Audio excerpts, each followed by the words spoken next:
Nous sommes sur le quai Gallieni.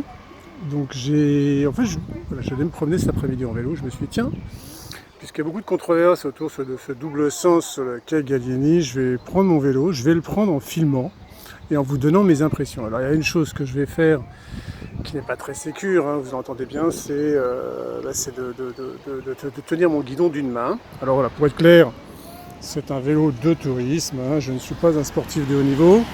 Je vais régulièrement travailler en vélo, je prends cette route parce que c'est là où j'habite. Et puis, voilà, je vais vous faire part de cette expérience. Allez, c'est parti.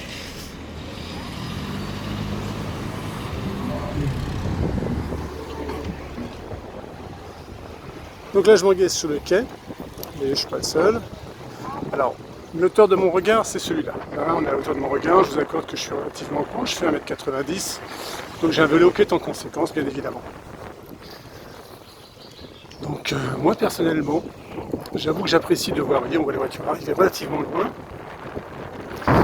Je sais qu'elle arrive.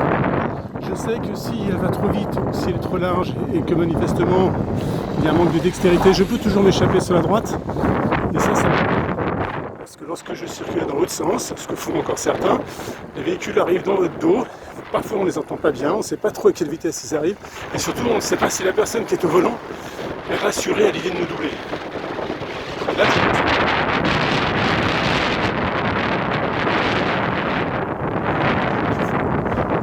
autre chose que ce qui est entendu. Alors voilà, là un camion qui va assez vite quand même, hein. Je suis pas sûr qu'il était à 30. Bon, j'ai pas eu besoin de dévier de ma trajectoire, il m'a vu suffisamment tôt. Moi aussi, je vais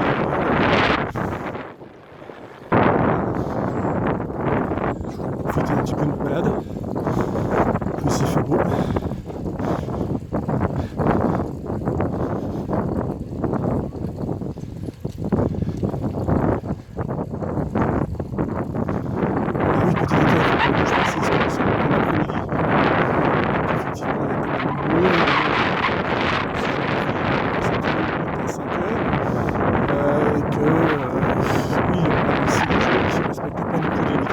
C'est une voie qui est souvent empruntée pour délester les RD4. Il y a des gens qui essayent d'éviter, en rentrant le soir, de passer par cette rue, à cause notamment des chantiers du Grand Paris.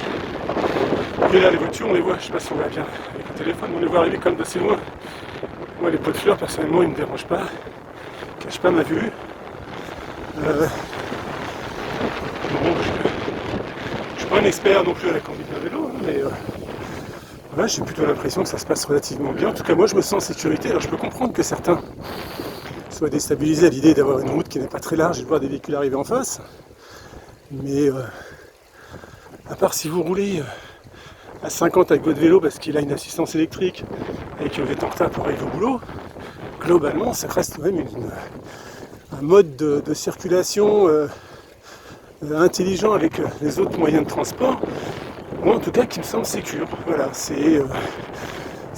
à l'heure, je vous parlais de la façon dont on pouvait se dégager. Vous voyez, quand il y a des pots de fleurs comme là sur le côté, là, ceux-là, si la voiture arrive en face, on va pas passer par-dessus les pots de fleurs.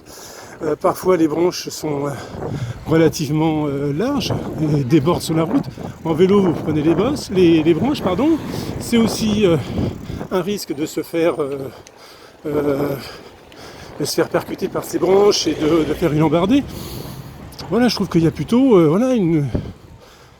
plutôt un échange qui est intelligent. Enfin, en tout cas, moi, j'ai du mal à saisir le côté ultra dangereux, ou en tout cas plus dangereux que de circuler dans le même sens. Alors après, il y a les habitudes qui font que, voilà, on croise des gens qui continuent à circuler dans l'autre sens, mais globalement, c'est quand même un mode qui moi en tout cas me convient plutôt bien. Vous voyez, sur cette partie du quai par exemple où il y a beaucoup de pots de fleurs et d'arbres qui dépassent, on ne peut pas se rapprocher. Là, vous voyez, là je peux me rapprocher du bord de la route, ce que je ne peux pas faire de l'autre côté, parce que les plantes débordent, et voilà, je ne fais pas partie de ceux qui disent non plus qu'il va falloir couper tous les arbres pour laisser passer les vélos. Donc voilà, je crois que on peut tout à fait circuler En tout cas, bon, je ne sais pas ce que vous en pensez à regarder cette vidéo, mais pour ma part, je me sens pas particulièrement en danger. La route est relativement large, en tout cas pour qu'une voiture et un vélo puissent passer. Jusque là, j'ai pas encore eu besoin d'utiliser mon frein. Je conduis d'une main, bon bah ça, c'est pas forcément ce qu'il y a de mieux, mais comme j'ai pas de matériel sous la main pour installer une caméra sur mon casque, je le fais de cette façon. C'est un petit peu spontané.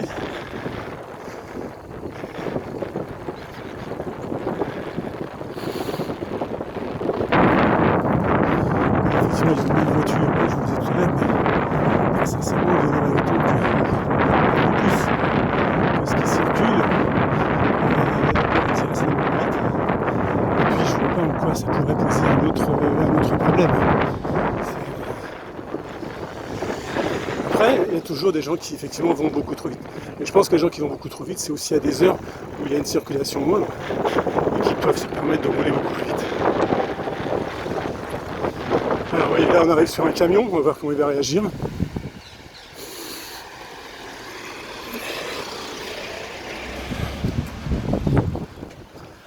Écoutez, j'ai pas acheté ma caméra en l'air. Je me suis pas acheté sur le trottoir non plus.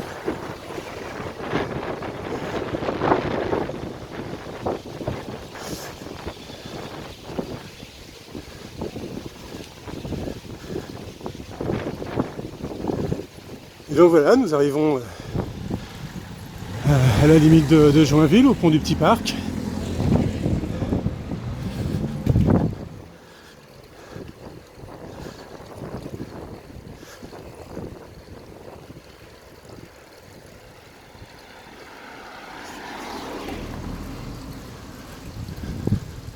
Je pense pas avoir battu un record de vitesse. Ce n'était pas mon objectif non plus.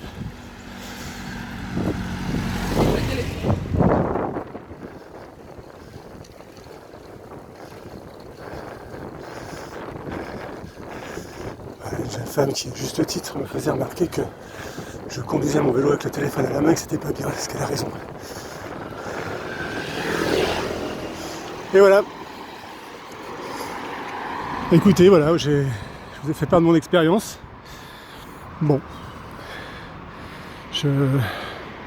Pour ma part, je ne reviendrai pas sur une autre mode. Je trouve que c'est plutôt intéressant et sécure cette façon de circuler sur cette voie. Voilà, bonne journée, au revoir.